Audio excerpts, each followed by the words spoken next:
one of the things that has emerged in the aftermath of the news that Belichick didn't make it, what happened in the room, Armando Salguero of Outkick Now had said on Dan Patrick's show and other appearances that obviously he presented Bill Belichick, but he talked about the pushback from Spygate, and he was ready to respond and got into some of the other concerns. Somebody apparently, according to Mike Chappell, brought up Deflategate. I've heard that it wasn't that long of a discussion to the extent that concerns were raised. I'm saying all this because the Hall of Fame swoops in with a statement warning voters that failure to comply with the bylaws will get your privileges stripped. And they didn't go into any details, which confused a lot of people. What's your overall position on the I know you're in favor of transparency with the votes. What's your position on the confidentiality of the conversations in the room and the Hall of Fame putting out this public statement, huffing and puffing to the voters that if you violate the bylaws, we're going to take away this volunteer unpaid job that you put hours and hours into every year? Well, I don't know what they were referring to.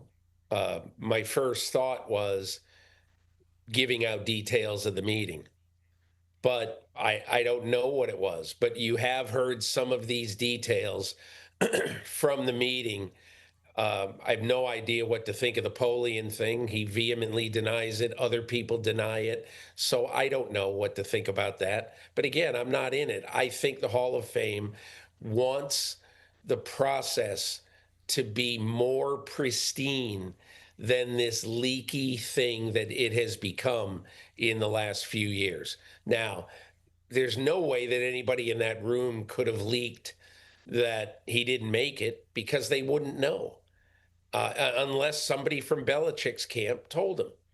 And and again, I don't know what happened. Maybe Belichick told a couple of voters. I don't know that. But somehow, some way, it leaked out, probably from Belichick's camp. That's my guess. And people knew. But I don't think the Hall of Fame is saying you can't divulge who made or who didn't make it because I'm just going from the time that I was in it. I never knew who was in it until I mean, lately anyway, until right before the honors program when we got a release with that you had to hold. There was a deadline on the release or an embargo on the release. So I just never knew. So I think that was probably a shot across the bow to stop talking about the stuff that happens in the room. And you mentioned the NFL Honors program. There was a time pre-NFL Honors. NFL Honors has only been around since 2011. Before that, the Hall of Fame selection process consisted of a vote after a lengthy meeting the day before the Super Bowl. You used to put hours into that. And then we would find out at some point that evening, usually with something on NFL Network, where they would gather up the finalists, most of whom were in town, and they'd have them on air, and they'd celebrate the fact that they made it or didn't make it, but you'd talk about it, they didn't make it, but usually it was all about the guys who did.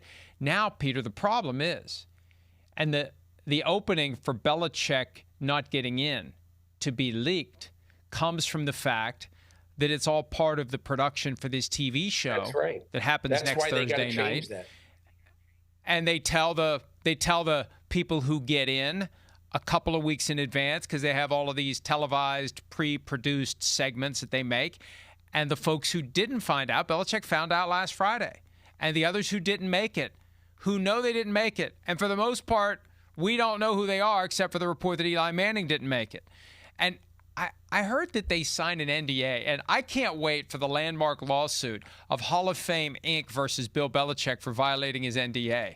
Because clearly, if you look at the reporting from Seth Wickersham and Don Van Natta, he did blab to someone, and he's not supposed to say a word. But these NDAs, that whole concept turns me off. It's just scaring people into not talking. You either trust them to not talk or you don't. But if you're going to have this system, you're going to have people who will talk. You're going to have people who will react. You're going to have people who will leak, and it is going to get out. It's amazing. It hasn't completely gotten out who didn't make it and who did. There's a lot of things that the Hall of Fame has done for, the best word, I guess, would be publicity, notoriety. And I get the Hall of Fame wants to be on the honors program. They want to have these fancy NFL films productions of guys knocking at the door and saying, "Welcome to Canton." It's touching. It's very nice. And I'm not being critical of it, but I'm just saying if you want to really run a private program, where you're not going to, where this stuff isn't going to leak out. This stuff is going to leak out, period. It will leak out. Not all of it, but some of it every time. It's just going to do that. So, do you want that? Or do you want to just say, okay, we're going to have a Hall of Fame program, let's say on Tuesday after the Super Bowl, a big 3-hour show on NFL films with whatever, or NFL Network. I don't know what it is. I understand you want to be on NFL Honors. You want to do this. I get it.